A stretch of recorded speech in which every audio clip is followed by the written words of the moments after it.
Bismillahirrahmanirrahim. Wa bisanadil muttasil ilal Imam Al-Bukhari rahimahullah ta'ala wa nafa'ana Allahu bi wa bi ulumi fid dharain.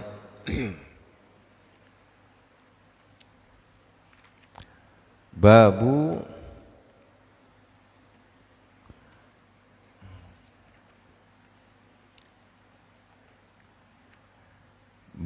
masajid alladhi ala turikil Madinah wal mawadi. Kemarin kita sampai di bab tentang masjid-masjid di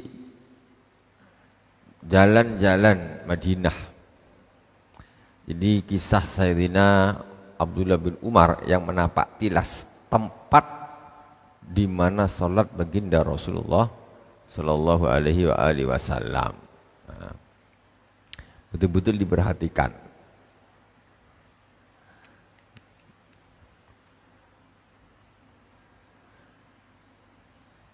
Wa munadarik illa ramiyatun bihajarin. Oh, kita sekarang masuk di bab baru. Masuk di abwabu sutratil musalli. Itu tentang bab-bab tentang sutrahnya orang yang sholat. Ya, kepada sedikit kita sudah terangkan sedikit. Bismillahirrahmanirrahim. Qala Imam Bukhari rahimahullah ta'ala wa nafa'ana Allahu bi ulumi fid dharain. Abwabu sutratil musalli, bab-bab menerangkan tentang sutrah orang yang salat. Babu sutratil imam sutratu man khalfahu. Bab menerangkan tentang sutrahnya imam adalah sutrahnya orang yang di belakang imam. Sutrah yaitu kemarin saya sudah sampaikan, yaitu batas yang ditaruh di depannya imam, yaitu tempat sujud. Nah, batas istilahnya tempat, lahannya dia nak sujud itu sampai seberapa, ditaruh di depannya papan, tongkat atau apa di depan. Itu namanya pembatas, itu namanya sutroh. Sutroh. Biasanya ada di sebagian masjid dibikin dia pakai papan, berdiri gitu kan, taruh di depannya. Orang yang tahu apa itu? Kita nak nyembah papan? Bukan. Itu sebetulnya hukumnya sunnah. Sunnah memang tidak wajib, tapi bagus kalau memang sholatnya itu di tempat yang memang los gitu, nggak ada batas-batasnya. Imam di depannya taruh sutroh, kemudian makmum di belakangnya tidak perlu sutroh tidak perlu. Karena sutrohnya imam itu menjadi sutrohnya para makmum, orang-orang yang ada di belakangnya. Hadis yang pertama, wa bi ilaikul hadatsana Abdullah bin Yusuf qala akhbarana Malikun an Ibni Shihab an Ubaidillah bin Abdullah bin al-Utbah an Abdullah bin Abbas radhiyallahu taala anhuma annahu qala aqbaltu rakiban ala himarin atanin wa ana yaumaidin qad tahastul ihtilam wa Rasulullah sallallahu alaihi wasallam yusalli bin nasi bimina ila ghairi jidarin famarartu baina yaday ba'di shaff fanazaltu wa arsaltu al-atana tarta'u wa dakhaltu fi shaffi falam yunkir dhalika alayya ahadun. Jadi kisah Sayyidina Abdullah bin Abbas, kata beliau, saya datang dengan menaiki khimar. Pada waktu itu saya sedang ihtilam dan Rasulullah SAW sedang sholat ngimamin orang-orang di Mina ila ghairi jidarin, tidak menghadap ke selain tembok. Maksudnya tidak begini, ini sholat, ini tembok depannya, ini sholat, ini tembok. Kalau udah begini nggak perlu sutroh lagi. Sutrohnya itu tembok, tiang. Famaratu baina yaday ba'di shaffi. Kemudian saya lewat di antara sebagian shaf. di Mina. Wa nazaltu arsaltul atana tartahu, kemudian aku turun dan aku biarkan onta itu makan, cari makan. Kemudian saya masuk ke shaf. Setelah itu aku ikut sholat, masuk di shaf. Dan tidak ada yang mengingkari apa yang aku lakukan, satu orang pun. Maksudnya begini, ketika ada orang sholat, dia tidak ngasih sutroh, maka orang nak lalu lalang boleh. Dia tidak boleh nahan, tidak boleh. Tapi kalau sudah dikasih sutroh, kok orang itu lewat, dia boleh ditahan dan tidak boleh. Kalau tak kasih sutroh, yang salah tuh yang sholat. Tapi ketika sudah dikasih sutroh, ini kawasan antara yang sholat dengan Allah Subhanahu wa Ta'ala. Kan bermunajat kepada Allah ini. Ini enak benar munajat, tahu-tahu ada orang lewat pula. Kita ada orang dua sedang ngomong-ngomong, tahu-tahu ada santai aja orang lewat depan muka. Orang ini betul sikit lewat sana, kenapa? Ini sedang ngomong enak. Maksudnya ini sesama manusia. Tahu-tahu ada orang tak ada akhlak lewat dari depan gini, selamba aja katanya. Sini sencakap sana. Apa pula kau lewat sini? Itu yang dimaksud sutra itu adalah kawasan antara seorang hamba yang sedang sholat dengan Allah Subhanahu wa Ta'ala yang tidak boleh diganggu oleh siapapun. Ketika ada orang sholat tidak berbatasan dengan tembok atau tidak ada sutrahnya, kemudian ada orang lewat di depannya, itu tidak salah. Maksudnya tidak disalahkan yang lewat, yang salah adalah yang sholat. Kenapa kau tidak bikin sutroh? Kalau kau bikin sutroh, kau boleh melarang orang tersebut. Dan orang itu pun dosa kalau dia melanggar masuk di antara yang sholat dengan sutrohnya itu. Hadis yang kedua, apabila qala hadatsana Ishaq qala hadatsana Abdullah bin Numair qala hadatsana Ubaidullah an-Nabi an Ibnu Umar anna Rasulullah sallallahu alaihi wasallam kana idza kharaja yaumul 'id amara bil harbah fatuḍa'u baina yadayhi fayusalli ilaiha wan nasu warahu wa kana yaf'alu dzalika fis safar famin zamma ittakhadhal umara. Rasulullah sallallahu alaihi wasallam, ini Sayyidina Abdullah bin Umar, ketika keluar di waktu hari raya, Rasulullah menyuruh untuk diambilkan harbah. Harbah itu sesuatu yang digunakan untuk sutroh. Kemudian diletakkan baina yadahi. Rasulullah sholat, harbahnya ditaruh di depannya. Gini. Rasulullah kan di lapangan. Orang sholat ini di mana? Di lapangan. Lapangan tak ada temboknya. Kalau kita masjidnya ada temboknya. Nah, masjid ini ada temboknya, ini tiang, ini. Dah, ini sop belakang ikut menjadi yang ini jadi sutronya situ terus nyambung. Kalau di lapangan macam mana kasih sutroh? Nah, Rasul nyuruh di depan Rasul ini dikasih sutroh, Rasulullah kemudian imam dan fayusalli ilaiha, Rasulullah salat yaitu menghadap ke sutroh tadi, pembatas tadi itu. Wanas warahu, kemudian orang-orang di belakang Rasulullah jadi makmum salat Id.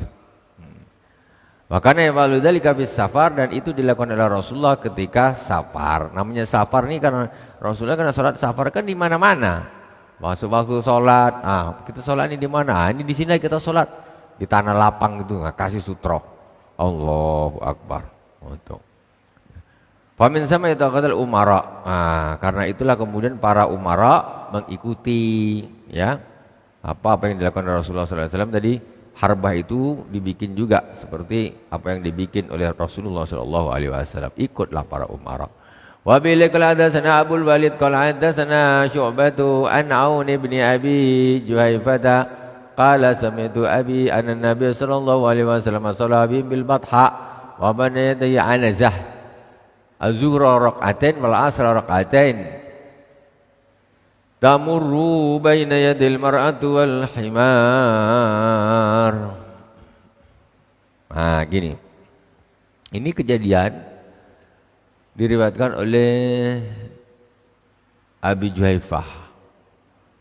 Katanya ayahku mendengar bahwa Rasulullah SAW sholat mengimami orang-orang di Batha. Wa baina yadayhi anazah. Di depan Rasul ini ada tombak. Jadi sholat di kiblat ada tombak ditancapkan di depan Rasulullah. Ya. Tombak di depan Rasulullah. Di belakang kemudian orang sholat berjamaah. Ini anazah ini yang disebut menjadi sutra. Nah, jadi sutra. Az-zuhra rakaatain wal asar, jadi jamak ini. Rasulullah sholatnya sholat jamak, sholat zuhur 2 rakaat, kemudian asar 2 rakaat. Tamurru baina yadil mar'atu wal khimar. Dan ketika waktu sholat itu ada orang-orang perempuan, ada himar keledai lalu lalang di depan Rasulullah SAW. Maksudnya di depannya gimana? Setelah sutro, setelah anazah, nggak ngaruh. Maksudnya sholatnya tetap tidak terpengaruh, nggak terganggu sholat itu. Maksudnya begitu.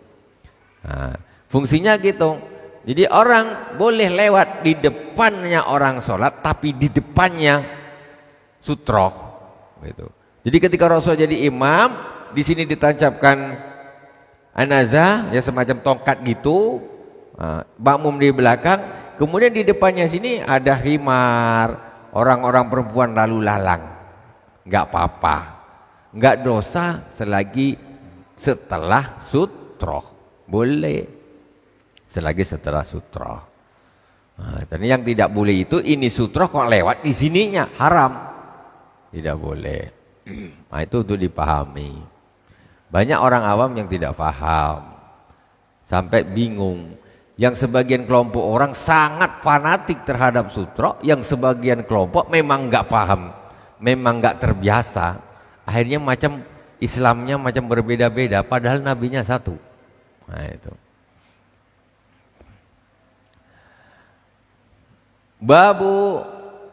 Babu qadri kam yang bagi ayyakuna bainal musalli wal sutrah. Bab menerangkan tentang seberapa jarak ya antara orang yang sholat dengan sutroh tadi. Jaraknya berapa antara orang yang sholat dengan sutroh tadi? Berapa jaraknya? Ini ada babnya tersendiri.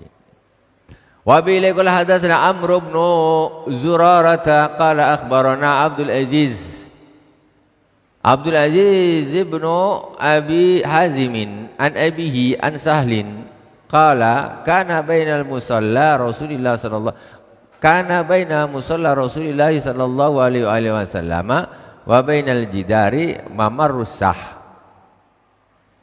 Jadi Rasulullah SAW kata Sahal, Imam Sahal ini, jadi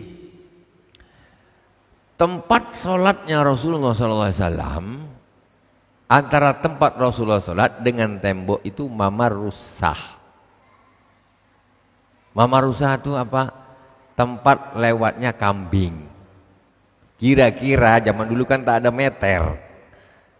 Jadi maksudnya antara orang yang sholat ya dengan sutrohnya itu mamarusah, tempat lewatnya kambing. Kambing kalau lewat itu kira-kira berapa?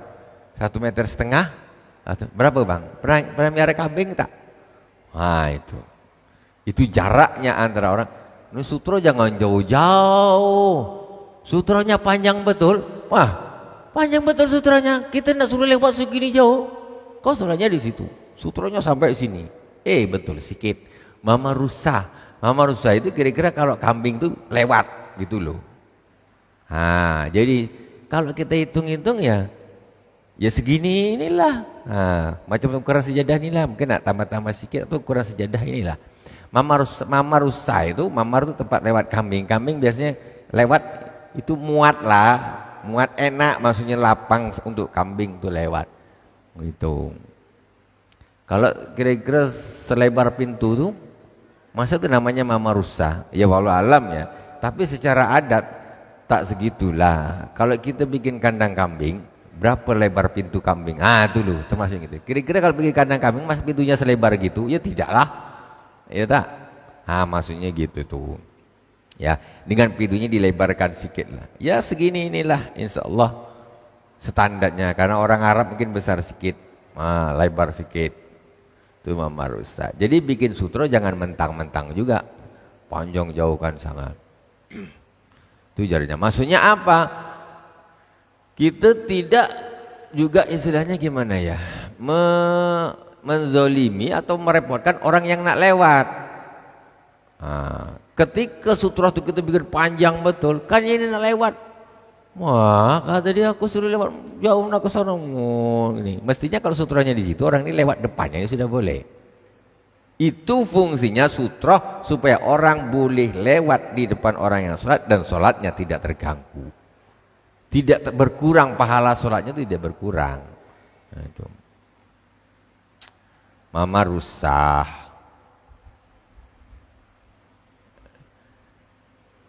Hadis berikutnya. Qabila qala hadatsana Makiyu. Qala hadatsana Yazid bin Abi Ubaidin an Salamata qala kana jidarul masjidi indal mimbar. Ma kadatis satu tajuzuha. Oh. Ini dari An Salamah. Jadi Sayyidina Salamah mengatakan tembok masjidnya Rasulullah SAW itu di dekat mimbar. Maka dari satu tajuzuha. Jadi sampai-sampai saking, jadi mimbar, ini mimbar ya, ini mimbar. Terus nempel lah dekat tembok. Mimbarnya nempel dekat tembok. Jadi gambarnya insya Allah walau alam gitu. Karena jidaru mana tadi? Karena jidarul masjidi indal mimbar. Jadi jidar temboknya masjid itu istilahnya ditempeli mimbar. Maksud mimbar ini nempel ke apa nih? Ke tembok. Jadi dikatakan tapi tak nempel sangat gitu. Tapi tak nempel sangat. Maka dari satu tajuzuha. Jadi masih ada gang sedikit, tapi kalau kambing nak lewat itu hampir tak bisa. Ya bisa mungkin agak nyakut-nyakut lah perutnya gitu. Tak nempel sangat gitu. Tidak nempel sangat. Dan otomatis ya mimbar seperti inilah. Mimbar kan seperti ini. Jadi belakangnya tidak nempel ke tembok Rasulullah. Dan ada space sedikit yang kalau ada kambing nak lewat itu pun agak susah-susah, hampir tak muat. Itu bahasanya hampir tak muat. Jadi maksudnya apa? Berarti umumnya kayak begini, wallahu alam, ini mimbar, itu imam. Otomatis kan jaraknya tuh kelihatan maksudnya tuh. Mimbarnya tuh selebar sepanjang kayak sutrohnya imam. Ketambahan atau ketambahan sedikit atau kurang sedikit. Maksudnya gitu. Jadi intinya Pak tidak terlalu jauh. Kalau kita punya nih panjang nih, jadi gerombolan lembu pun bisa lewat depan imam ya kan? Ya, ada lembu satu kandang lewat, lepas tuh lewat semua. Jarak dia memang kita di jauh. Tapi kita sutra kita larinya ke sejadah. Sutra kita menjadi sajadah bukan tembok. Jadi larinya ke situ. Jadi kita sekitar karena sutranya menjadi sejadah ini sehingga lewat di depannya itu menjadi tidak apa-apa. Kalau sutrahnya kita nak bikin sutrahnya itu tembok Pak, imamnya harus maju ke sana, pol ke depan.